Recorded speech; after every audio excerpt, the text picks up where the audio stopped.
come in and stand around. Okay. Come and stand kind of anywhere up in here, really, looking up. Onto this footmark. So do admire the new painting that's just been installed on the landing before you... So we're just stand here. So we're just going to stand around here first. This side of the lintel, that's stand it. around. And then... Yeah. Good to see you, all right. Certainly. Mark, there's a chair for you here. Okay. You can come round here, but if we sort of fill from that way first, that'll be a bit easier. Sorry.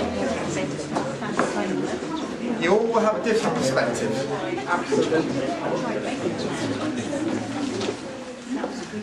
Right, so we can get another layer down here. Because the scene's going to happen on the stairs, this first one.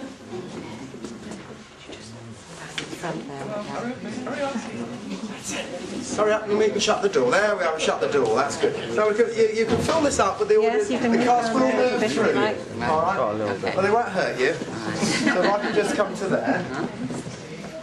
Are we all in? Brilliant. Do fill up this space here so you're not too bunched up, because we are English and most of us after all, so we can Right, that's it. Right. Okay, can I just move that way? So Daniel's going to be videoing, by the way, so that's why he's here with the camera, so just don't wave at the camera too much with him. Okay, well anyway, it's time to start Enquire Within.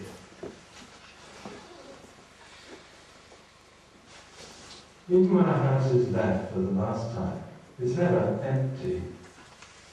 You can never know what makes it live in people's minds long after they've left it. You can never know all there is to know about a house. You pass through one door, out another, and leave behind a trace in every room. All the days and nights, all the men and women, in their sitting rooms, study, hall, all their deals and promises, lies and prayers, their secrets in the office bedroom stairs, music and books, recipes and menus, in the kitchen, dining room, larder, strong room, office, cubbyhole, attic, lavatory, landing, stored within my walls. You can never know all there is to know about a house.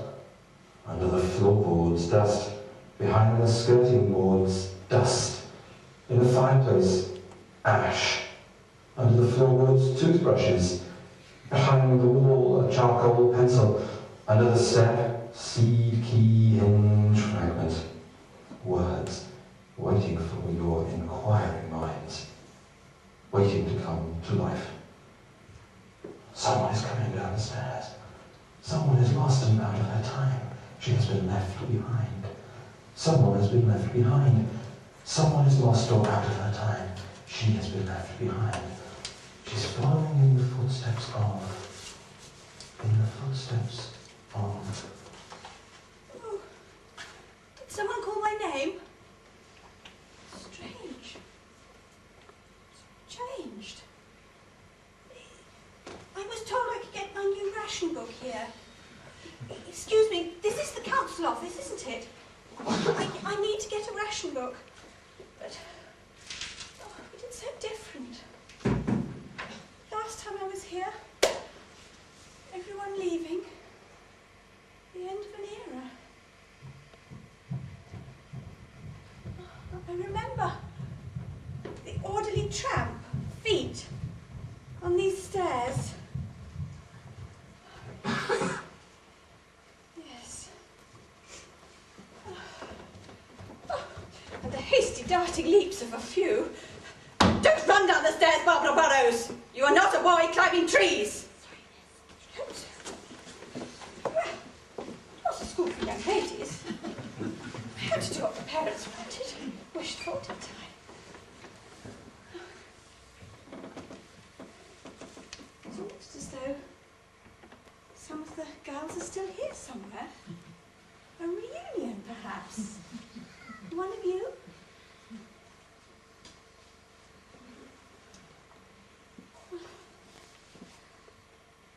Sometimes you'd imagine people from the past. A woman on the stairs.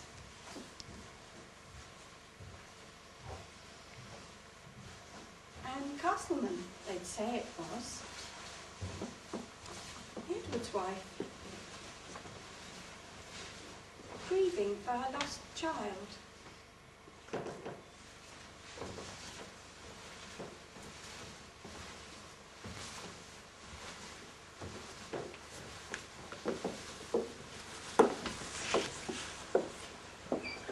They'd imagine a face at the window. A girl from the workhouse, looking in, wanting to learn too. Of course I rebuked them. It was improper behaviour in young ladies to see what does not exist. And yet, I too have seen glimpses, imaginings. Allendale House. Beacon of light in the town. Allendale House. A beacon of light in the town. Allendale House. A beacon of light in the town. With such dreams. Allendale House. A beacon of light in this town. Allendale House. A beacon of light in the town. Allendale House. A beacon of light in the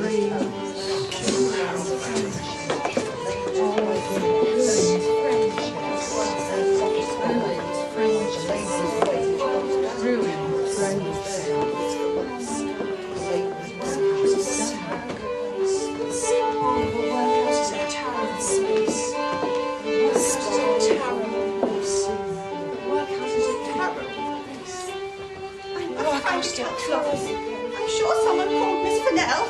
I'm sure I heard him call my name. I must find the office.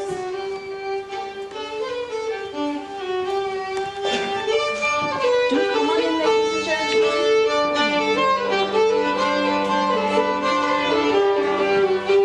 All the holly and the ivy, when they are both full blown, although the trees that are in the wood, the holly bears the crown. Oh, the rising of the sun, the running of the deer, the playing of the merry organ, sweet singing all in the choir. Oh, the holly bears a blossom as white as lily flower, and Mary bore sweet Jesus Christ to be our sweet Saviour.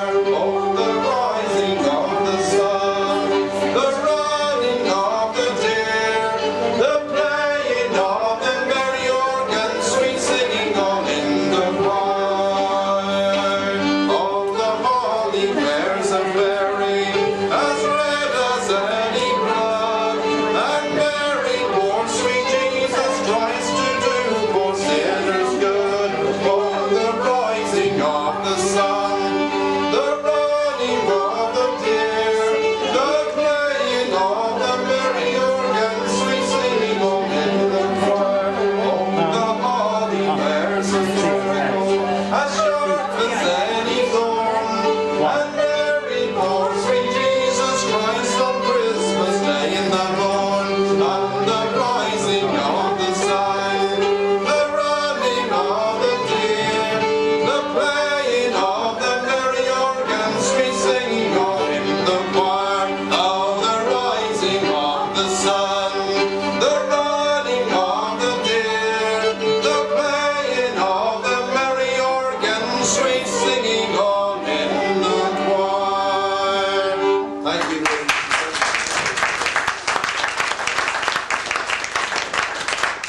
Charming. Charming. How clever your Gerald is, Florence dear, to make the poor little workhouse children sing so beautifully. Wasn't that lovely, Emily? Thank you for the singing. It was lovely. Not too close. Thank you. Thank you very much. Thank you. Cook will find you something to eat in the kitchen. Thank you, Mum. Thank you.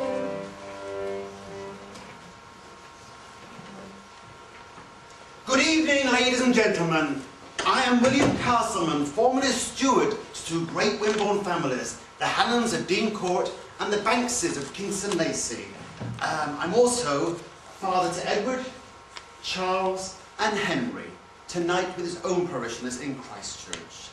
As I bid you welcome to Allendale House, the Castleman family residence for the past 4 years, I hope you'll agree that this humble abode, built the designs of the eminent architect Sir Geoffrey Wildeville, Ooh, let it be known, Father, also built St. George's Chapel in Windsor. Edward Castleman, eldest son, schooled in jurisprudence and finance, now steward to the landed gentry. Following in my father's fine footsteps. And we shall hear more of that in a moment. Let your father finish, Edward. Mary Castleman, devoted wife to William, and mother to Edward, Henry and Charles. Indeed, indeed. I hope you'll agree that this fine family house is a monument to progress, designed for optimum health and hygiene, a beacon of light in this town. Yes, Father, and with Boney vanquished for good, Hooray! great nation reigns supreme. I am Charles Castleman, the youngest son, also a lawyer and campaigner to bring the railway system to Wimborne. With the coming of the great engines, steaming to and from London, our lives will never be the same again. Oh, is it not our duty, each of us, to learn to better ourselves, as I have done myself? Look at me now, son of a humble farmer from Hinton St. Mary, but just look at me in my fine house. And I breed my boys to do the same, to ride in the vanguard of progress. And we also own 10 public houses.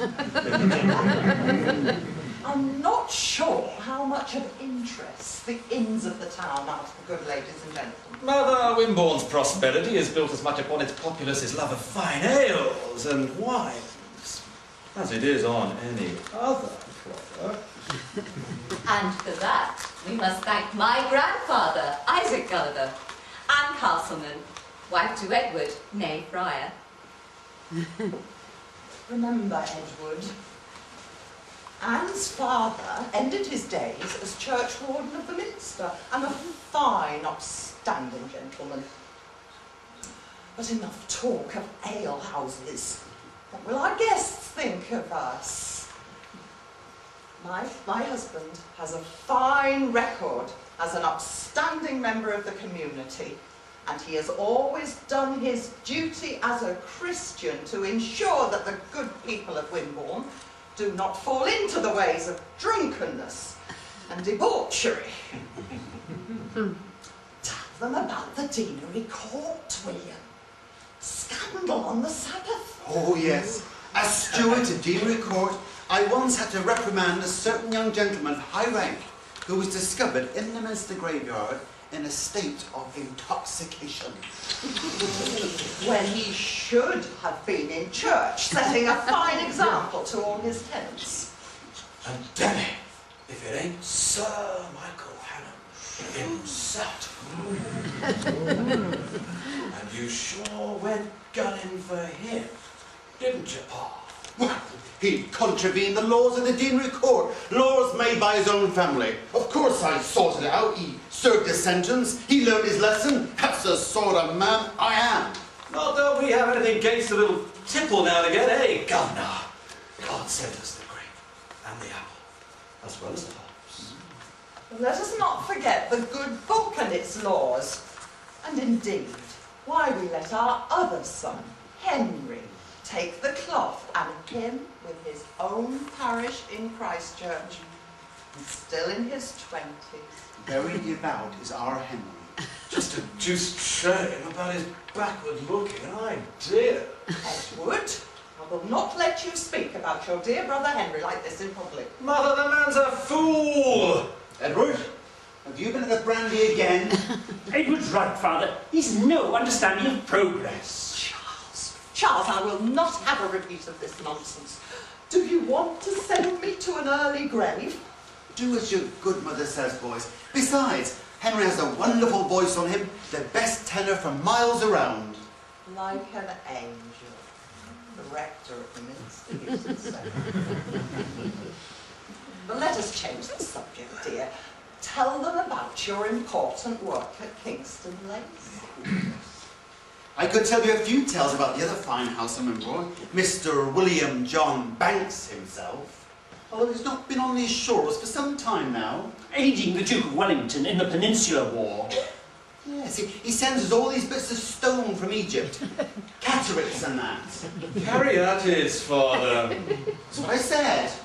Mr. William John Banks is a very learned gentleman and adventurer with ugly rumours pursuing. Don't believe a word of them myself, just vicious lies told by troublemakers, just like these rabble-rouse in the countryside as we speak. Times are hard, they whine. Well, times were hard for the Castleman family, but look at us now. We're known for our steadfast character and honesty. Isn't that right, boys? That's right, Father. It ain't for us to question the wealth of the landowners. That's why we Castlemans have always stood shoulder to shoulder with the Banks and the Hanovers. And why we've always instilled in you boys the importance of a good education, without which one is bereft. Edward is extremely highly regarded in Wimborne, like his father before him. And his son will follow on also. And Charles, forging ahead with such dreams. Oh, more than that, Mother dear. I hear the hiss of steam, the rhythm of steel on steel. I feel the heat of the furnace as the engine plunges through forests and fields to Wimborne. And yet his ecclesiastic... These new threshing machines are the saviours for the working class. No more back-breaking labour, no more winnowing, no more gleaning. My old father at Hinton St Mary would have given an eye for one of those machines. And they will increase the production of corn sevenfold, bringing vastly increased profits to the landowners, the small farmers, the suppliers and distributors. Indeed.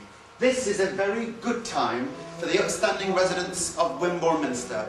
I give you a toast, all, to the future. To the future! Sirs, come this way to hear more of the story.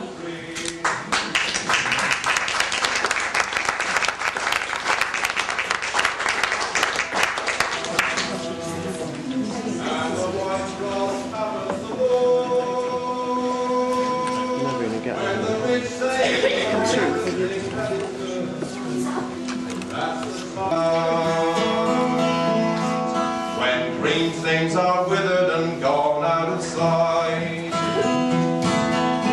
and the rivers are froze to the shore, when the rich they enjoy everything that is good, that's the time to remember the poor, time to remember the poor.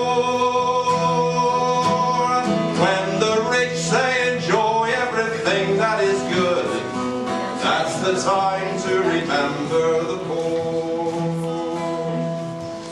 When the poor harvest heir to the woods may be traced by the prints he has left in the snow. When our lips and our tongues are turned blue with the frost, and the sportsmen are hunting to go. When poor Robin Redbreast approaches our cot, and icicles hang o'er the door, when the bright twinkling stars proclaim the cold night, that's the time to remember the poor. Time to remember the poor, when the bright twinkling stars proclaim the cold night. That's the time to remember the poor. Oh, the time draweth nigh when the seasons on earth, all world will agree with one voice, all nations unite to salute the blessed morn, and the ends of the earth will rejoice. When death is deprived of his cold chilly sting, and the grave is a terror no more, when angels and men hallelujahs shall sing, then the rich will lie down with the poor. The rich will lie down with the poor, when angels and men hallelujahs shall sing, then the rich will lie down with the poor.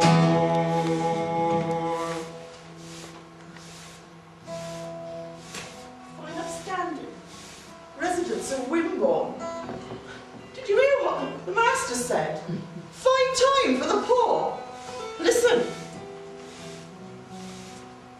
Maybe you can hear them singing in the workhouse, across the garden. Sniff. Maybe you can smell the boiled cabbage and the drains. Do you see how Madam always has a handkerchief in her fist? Oh, I'm Mary, servant here from the first, and before that the Dormers, just across the way there, and then the grand house at Dean's Cot. I come from Witchhampton, just a village in the north. Fine time for the poor. A long time ago, my parents couldn't afford to keep me, and they sent me into service. And now my young niece, Alice here, she's come to join me. Same reason. Our story doesn't change as fast as the Castleman's. As their profits go up, the labourers' wages go down. 'Tis 7 shillings a week now round these parts. 'Tis.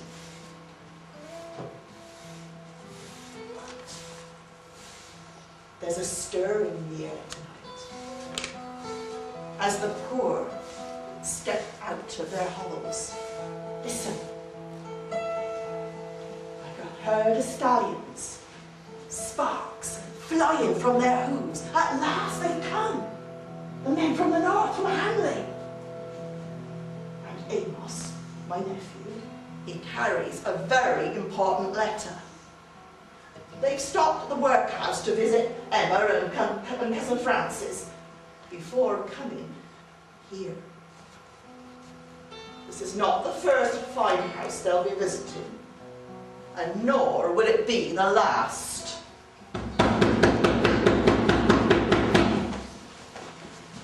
Mary?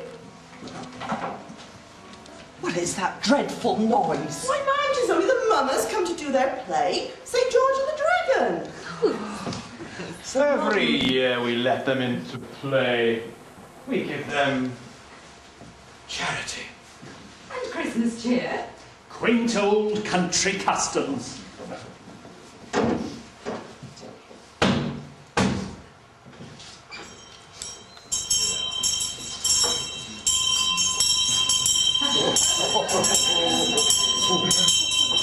Make room, my gallants all, and give us space to rhyme. We've come to show St. George's play upon this Christmas time. For here am I, oh Father Christmas, and welcome in or welcome not. I hope old Father Christmas, he'll never be forgot. For though I've only a short time here to stay, I will show you mirth and merriment before I go away. For in this room there shall be shown the most dreadfulest battle that ever was known. In comes I, the Turkish knight, just come from Turkey land to fight. That valiant soldier I do not fear, no matter what sharp sword he bears. If his head be made of brass, or his body lined with steel, from my shoulder to my knuckle bone, that's the place to feel. I'll clip his wings, he shall not fly. I'll cut him down, or else I'll die.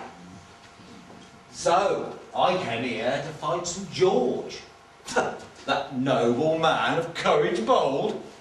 If his blood runs hot, I'll quickly make it cold. In comes I, St. George! Yay! A valiant man, with naked sword and shield in hand. 'Twas I that fought the fiery dragon and brought him to the slaughter, and by these means did win the king of Egypt's daughter. Now hold on, my gentleman. Our talk is very bold. Our talk is like those other gentlemen of whom I have been told. But scarce I'll have 3 rounds with thee. I'll bring thee to thy bended knee, and bleeding I will leave thee. So, if thou be a Turkish knight, draw thy sword, and let us fight.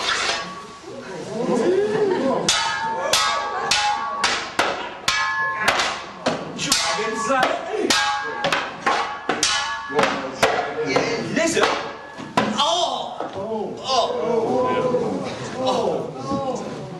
St. George, St. George, what hast thou gone and done? Thou'st cut this knight down just like the setting of the sun. He gave me first challenge, why should I him deny? Draw thy sword and fight, said I, or pull out thy purse and pay. For if you don't meet our demands, we'll burn your writs, destroy your farms. And here's a letter for you, Mr. Castleman.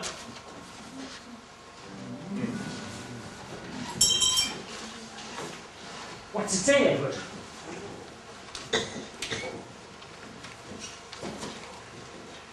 Edward Castleman, this is to acquaint you that if Banks' threshing machines at Kingston Laceby are not destroyed directly, we shall commence our labours. For you are an inhuman monster, and we will dash out your brains. Banks and your set ought to be sent to hell. Revenge for thee is on the wing, from the determined Captain Swing.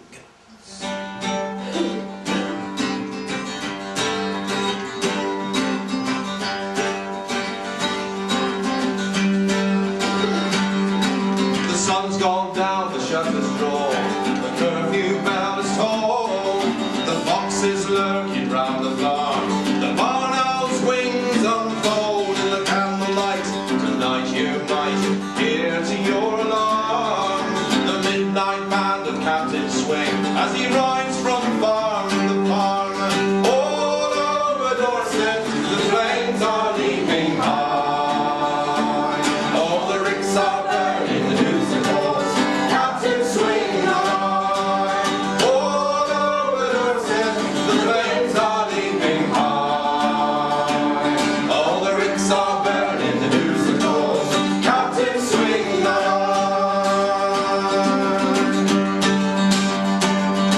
The sheep are safely in their fold, the shepherd deeply sleeps, the ploughman reels back from his ring, through woods the pumpkin creeps, the squire retires on bed of grass, with one thing on his mind: if Captain swings his way tonight, there'll be no corn to grind.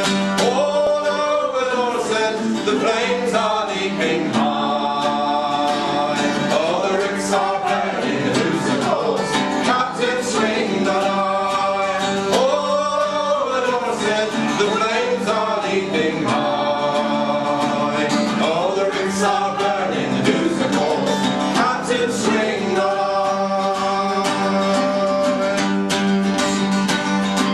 The labouring man is on his knees, oh where can he get hired? 6 new machines that do the work the farmer has acquired. But how he sweats when he reads the threats on paper morning brings: destroy your gear or else I swear you'll pay, signed Captain Swing. All over Dorset the flames are leaping high. Oh, the ricks are burning, the news of course Captain Swing high. All over Dorset the flames are leaping high. Oh, the ricks are burning, the news of course Captain Swing high.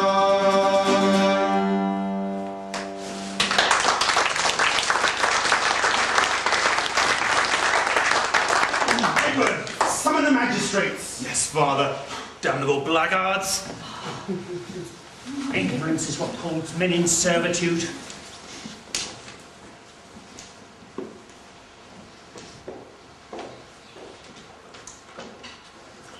There was no fires that night, well, not round here anyway.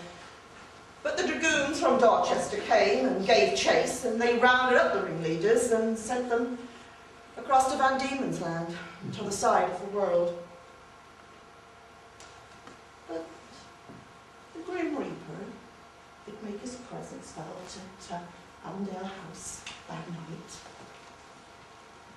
Mrs. Anne Castleman was so shook up that she gave birth early to a son and heir named William, after his grandfather.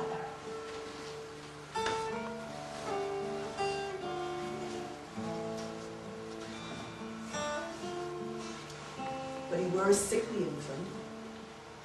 At the age of 4, he took a fever and went away.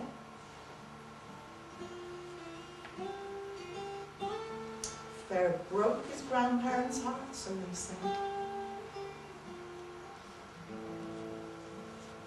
Not long after that, the old master and mistress, William and Mary, they went to join him.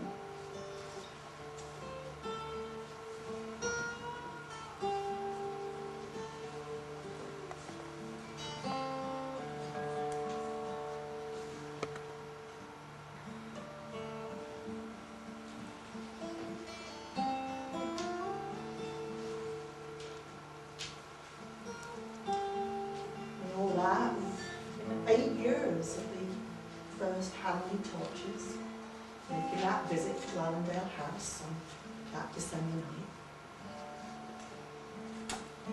All harvested, not by the threshing machine, and by the scythe.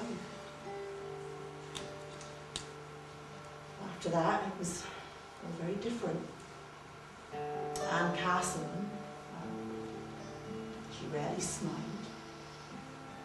She was often peevish. And in the summer, she did fret about the smell coming from the workhouse.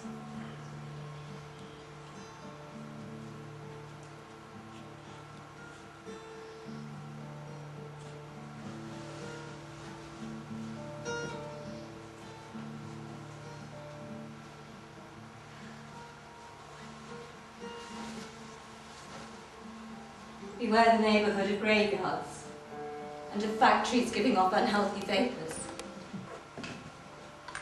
Endeavour to obtain a position where the direct sunlight falls upon the house, for that is absolutely essential to health. Mary, didn't I tell you to close the windows? Mom, it is awful hot in here. I don't care. Can't you smell those vile fumes? Do you want to poison us all? Who's them?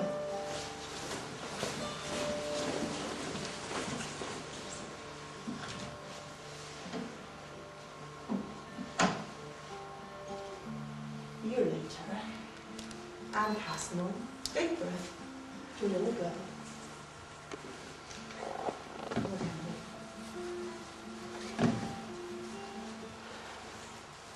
Things were never the same again. Me? Well, I got too old for service. Bacon joints, touch a gun.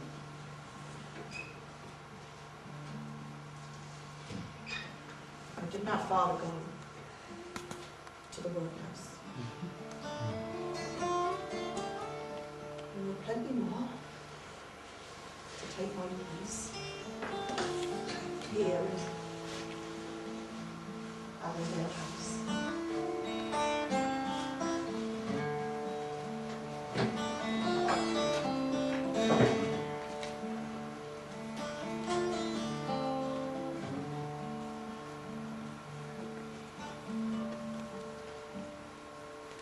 Mrs. Betty Frampton, you housekeeper, a breath of fresh air, that's what Allendale House needed. And that's how I come to see Milo, to help poor Mrs. Edward that's Anne, my mistress, come through a vein of tears into showing again. So I took on recruitment and training a new nursery maid. Not that Mum always concurred with my opinions, it must be said. If you would care to follow me, I will take you and show you another chapter in the interesting history of Allendale House. If you feel the stairs is too much for you, we've had one of those newfangled lift things installed. And my maid Alice is waiting at the bottom of the stairs for anybody who wants to make use of it. Please do not leave any personal possessions. If the workhouse folk get to know there's something lying around, you'll be buying it back in Wimble Market in no time. Would you care to follow me, please? Supposing she's infected herself. Oh no, she's a good clean girl. We have Mr. Place. The workhouse says... Yes, I know Mr. Place. Of course, he was on here last night, man, wasn't he? Well, that notion of Mr. Place gave Maisie a thorough checking over, inside and out.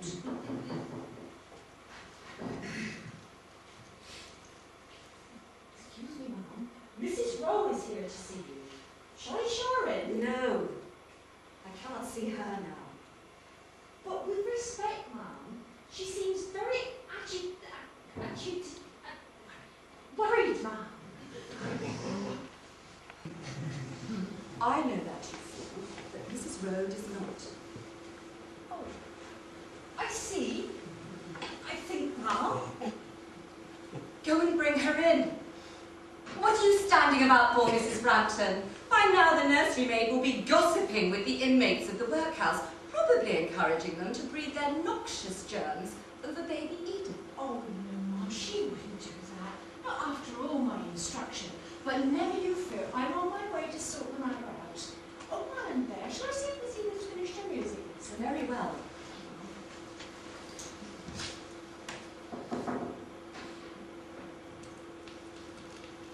Mrs. Rowe, Anne, it's so terrible. I don't know what to do. Florence, dear, please try and calm yourself. Have you seen this? As my oldest friend, I just had to speak with you about it. Such a cruel and spiteful letter. After all the hard work Charles has put into improving the workhouse. Florence, you must not become so overwrought about matters over which we women have little control. It is merely a letter expressing concerns about the conditions in the workhouse. It was only a matter of time before the rest of society learned. But how do you know about this? My Gerald has only just found out about it. Florence, to be candid, I hope this letter will bring about the long overdue and necessary reforms that may allow me once again to open my windows in the summer and allow my children to breathe in the air without fear of contagion, not to mention without breathing in the stench of poverty. But you sound as if you agree with the foul sentiments expressed here. Anne, you know how hard Gerald and the other guardians have worked to improve the conditions in the workhouse. You know how we've tried to accommodate the poor who've flooded into the country since the war has ended. But this could ruin Gerald's reputation. And you still haven't told me how you are involved in this matter. But surely it is up to the guardians to deal with the problem. I'm sorry, Florence, but you must recognise how worried we've all been since the outbreaks of smallpox. After all, it is we who have to live next door to the workhouse, not you. Your house is a safe distance away. Edward says it is the dirty habits of the poor there, in allowing heaps of dirt and filth to accumulate. It is behind the scenes. Exactly. So it isn't Gerald's fault. But surely it is up to the guardians to deal with the problem. Anne Castleman, I want to know how you and Edward are involved in this matter. And I am not going to leave this house until you tell me. Very well. Last evening during dinner we had an unexpected visitor, the surgeon from the workhouse. George Place? But do you mean to say that it was he who has written this dreadful letter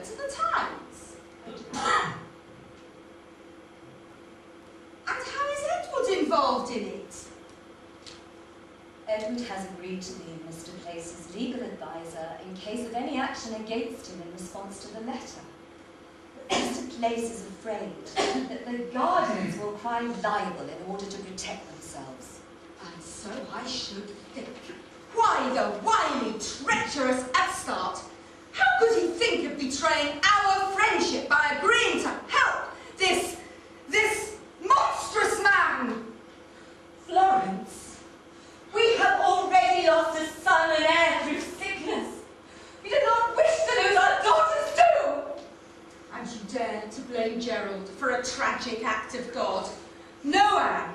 You insult my intelligence and our friendship. I shall stay no longer in this house. I pity you.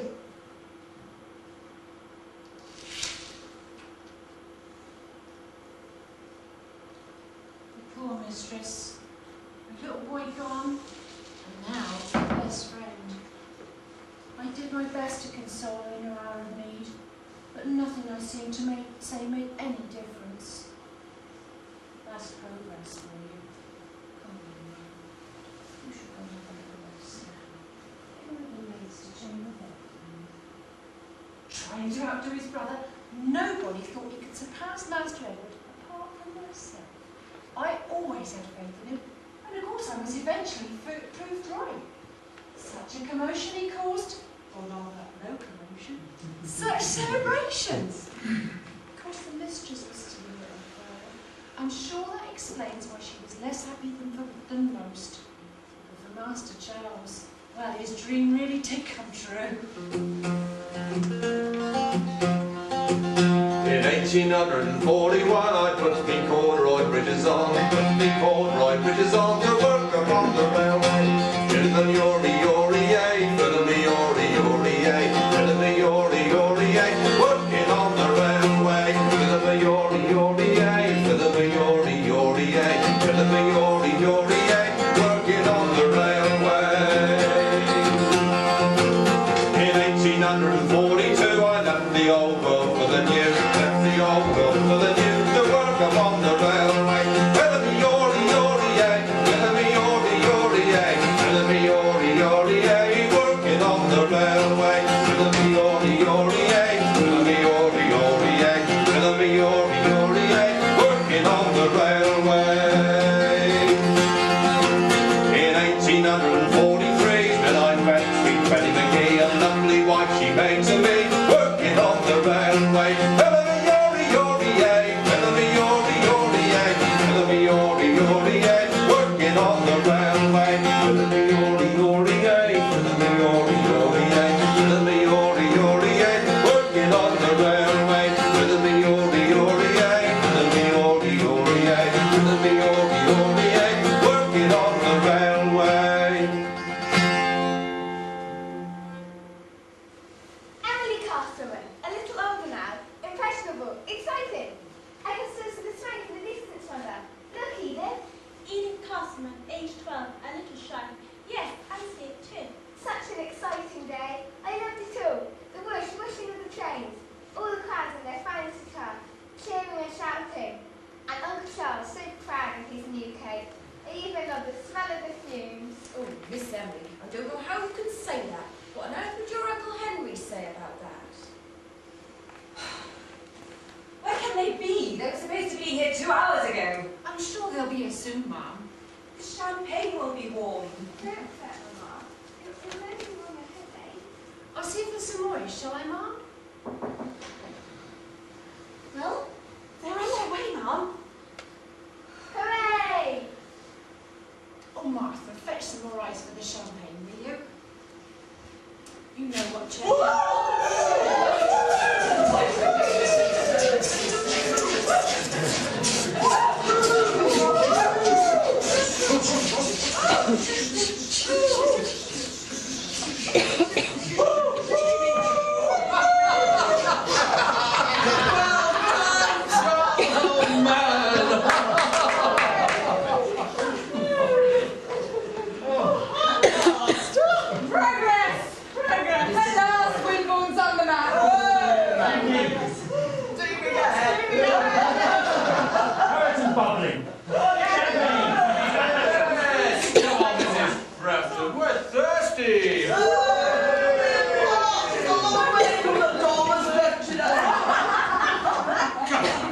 Smile. It's great to be with the castle.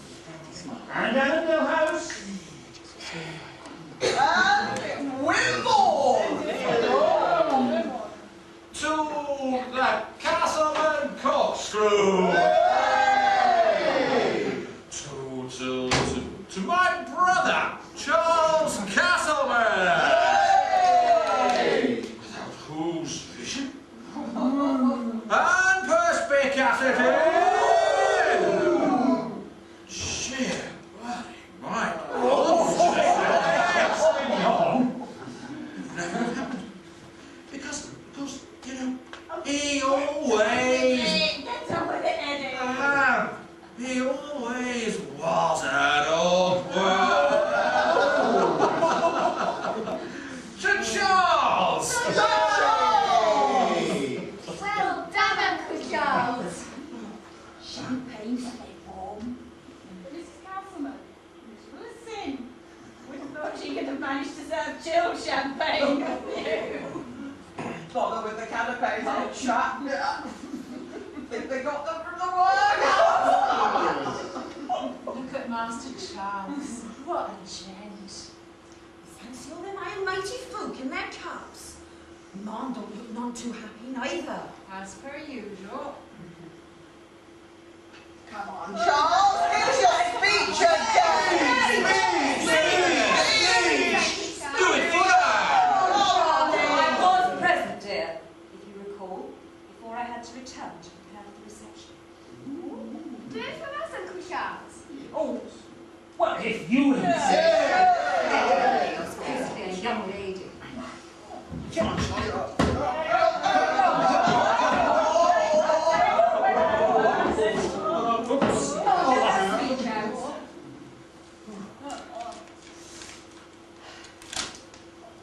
Come on, Charles. On behalf of the board of the Southwestern shareholders, it gives me great pleasure to officially open the Westward Line. The railway has arrived in Wimborne at last. The future is steam. We've overcome all the obstacles, convinced those who poured scorn. Like that miserable old vicar at the Minster. I bet he's hiding in his pulpit. Those who resisted change now will see that we were right, and the Great Western Company, the losers, must concede that the best steam won in the end. Let us express our gratitude to our industrious and able friend, Captain Mawson, finest engineer of all the land. Ain't he the one who can't keep his hands to his soul? Yes, the soldier boy. This day will go down in the annals of Wimborne's history, no longer a sleepy country town, but an artery beating fast, blood and progress, heading westward. Well said. All are here. The landed gentry, the businessmen, all united in this endeavour. I thank you for your confidence and support through the many years it has taken to bring this scheme to fruition. We are all here to gain by the trade. New manures for the farmers, new products for our shops, profits and progress, speed and success.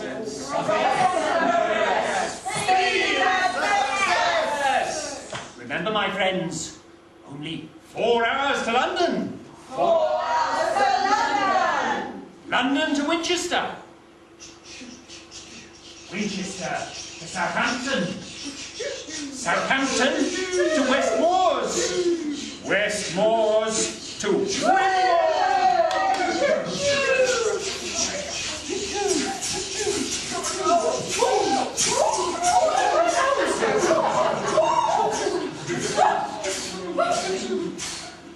Edward, a word, if you raced off to the dolphin den. Can't keep old Harold waiting. It will only take a moment, Edward. Clear away. Edward, you promised me you would return here immediately the ceremony at the station was concluded. Did I? I really don't remember. I arranged with the servants for the canapes to be served and the champagne to be chilled to the agreed time, Edward. But you, your brother, and your companions remained carousing in the dormers for 2 whole hours. You made me a laughing stock. No, dear. I heard them mocking me. No, I insist. It's Charles. He has no respect for me. He persuaded you. Did someone call? Ah, Edward, there you are. Come on, we're all waiting for you out in the cold bed. Hurry up. And this is neither the time nor the place. I have to speak out, Edward. Not in front of the servants, dear. And let Edward be free. Don't be such an old hen. Come on, Edward. Come in, Charles. You're ruining Charles's great day, Anne. Why must he live here in our house, Edward? I married you, not your brother. The house belongs to the castle family. You know that, madam.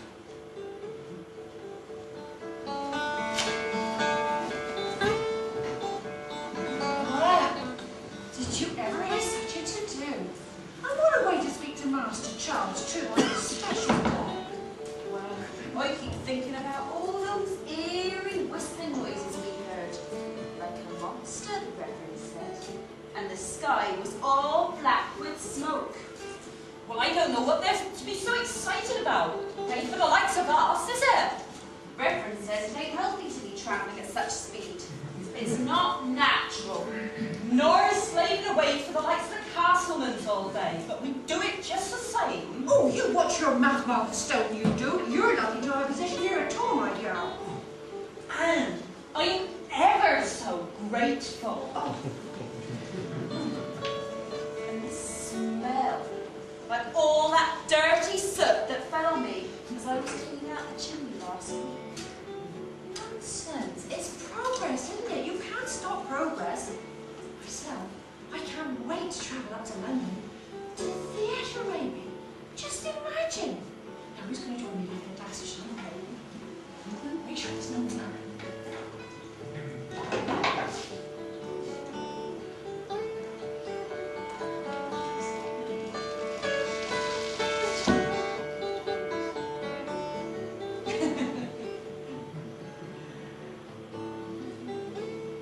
Very nice. Just imagine, I'd much rather take a ride on a hay cart to go and see my cousin than sit on one of those monstrosities. Listen, is Dorchester an hour for you? No more long cart rides. Well, I don't like the sound of it. Nonsense. I reckon Master Charles is right. Times are going to change hereabouts and we want for the good. Well, I'm not so sure. There'll always be the rich, and there'll always be the poor. Just like there'll always be a workhouse. And now there'll always be a railway. Cheers. Come on, boys.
Yes, like Socrates, miss. Socrates? There he makes the soul ready for life's journey. Remember, miss, he made us copy down in the yesterday, miss. And Socrates was indeed right in his observation. Sometimes things do not proceed as we anticipate. Sometimes things are beyond our control. What's wrong, girl? Are you feeling ill, Mr. now? Girls, I have to tell you that as from tomorrow, this school will have to close. I have taken this decision with the utmost reluctance. Where is she? Where's my Lily?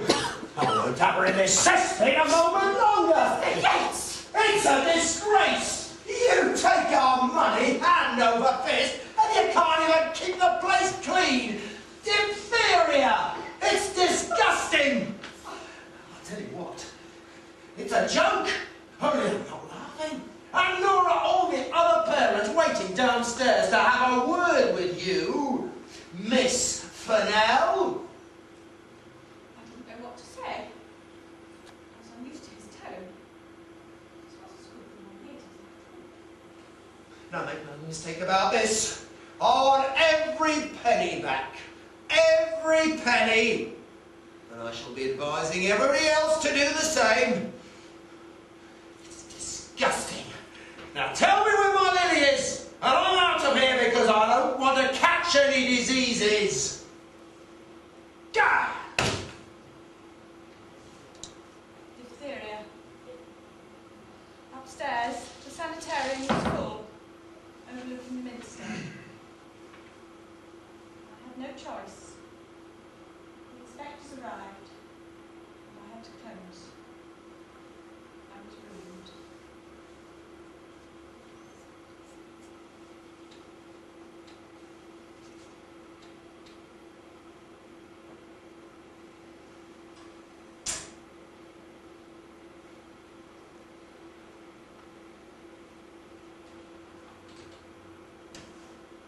Left behind.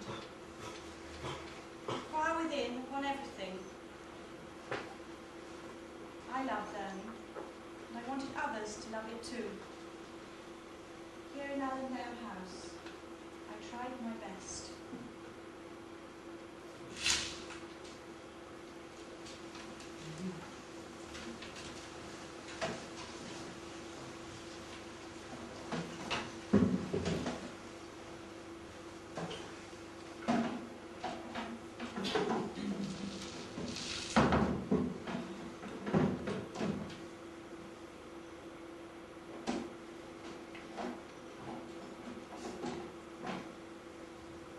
Well, the house is left. It's never for the last time. When Miss Susie Fennell went out one door, Wimborne Urban District Council came in another, following in her footsteps. You can never know all there is to know about a house. Up the stairs and down the hall went the councilmans, went Molly and Martha, Alice and Lily, Mrs. Frampton and Florence, one Derek Schmier. All gone. And now you, ladies and gentlemen, boys and girls, take your place in the history of Allendale. For my future belongs to you, with Alan, Liz, Ian and Mark to lead the way. Enquire within upon everything.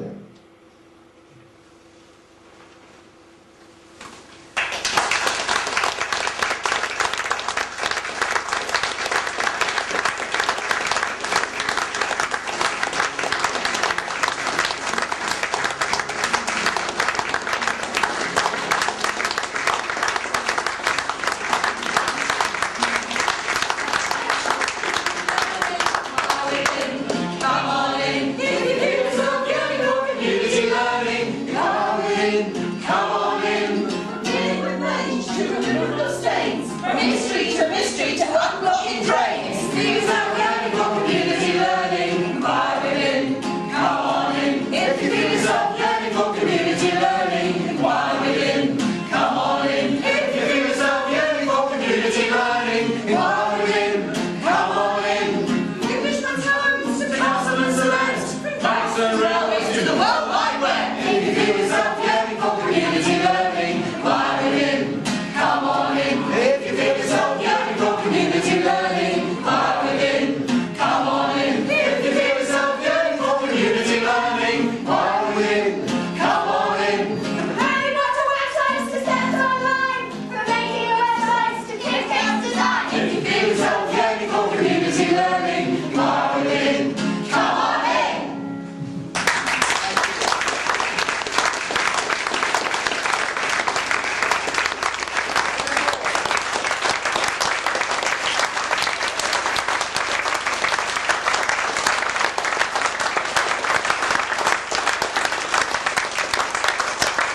Ladies and gentlemen, it's very difficult to follow anything like the production we've just seen. I've been incredibly privileged to be a sort of a bystander and yet a participant. I've seen the production grow from literally the first few words, the embryo of an idea, the concept, to rehearsals, through to the problems of trying to get the right people, trying to get the right music, trying to get the right props, everything that gradually evolves with this sort of production. It's a script which is never written, it's conceived, and then it grows, and then eventually it's got to the position that you've seen it tonight. And I hope you, as they suggested, feel now very much part of the history of this wonderful building, which has been brought to life so beautifully, not just tonight, but over the last 2 nights. And as I say, I've been involved in various openings during my lifetime, but I have to say I've never had quite an opening supporting role like this group has given me over the last 3 nights. But things aren't quite over yet, because I hope that you will take the next half hour or so not only to mingle with the cast, but also if you wish to go upstairs, you can actually communicate with members of the cast through modern technology. We can actually use it to sort of travel back in time, and you can actually ask questions which you may have considered over the last hour or so, and you can put those questions to key members of the cast. But before you do that, I just want to thank particular people, and to start I want to thank the backroom people. Unfortunately, on the multimedia side, Tim, who's been very much a sort of a driver of the technical side, unfortunately his father-in-law has been taken ill and hasn't been able to take part tonight. But Rob, his colleague, has,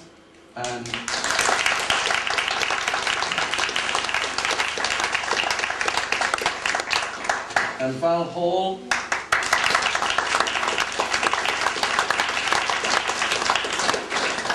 Jill Hoyt, who's been our stage manager.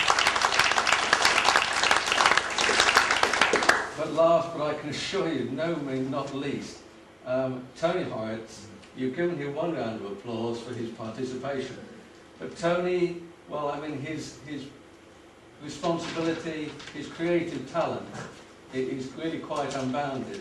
And if you've seen any of the other community plays over the last 10 years, you know, there is nobody quite like Tony Hoyt for his determination, his creativity, his enthusiasm.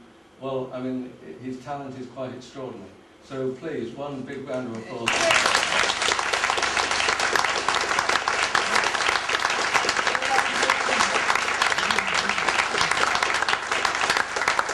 Very nice of you, but it really is a very much a team effort, and Wimborne Community Theatre is all about that, actually, kind of working together, and everyone shares just about all aspects of the production, how to think.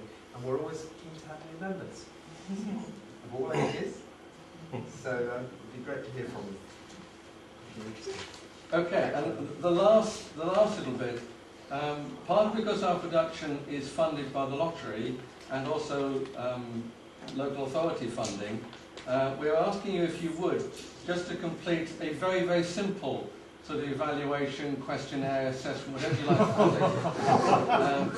Everyone starts to correct. But you've got to do it on the internet. At least 400 words, please. But if I can assure you, it is very simple, it's very straightforward. There's a prize, isn't there, for the ones? Just say good value for money. Ms. Fennell will be making sure that you write with correct handwriting, capital letters and so on. But That's a better sales pitch. Yes. There will be copies down here if you don't want to go on upstairs, but there are also copies upstairs as well. But again, thank you very much indeed for taking part tonight, and I hope we'll look forward to seeing you at other events here at Allendale House. Thank you very much indeed. Thanks to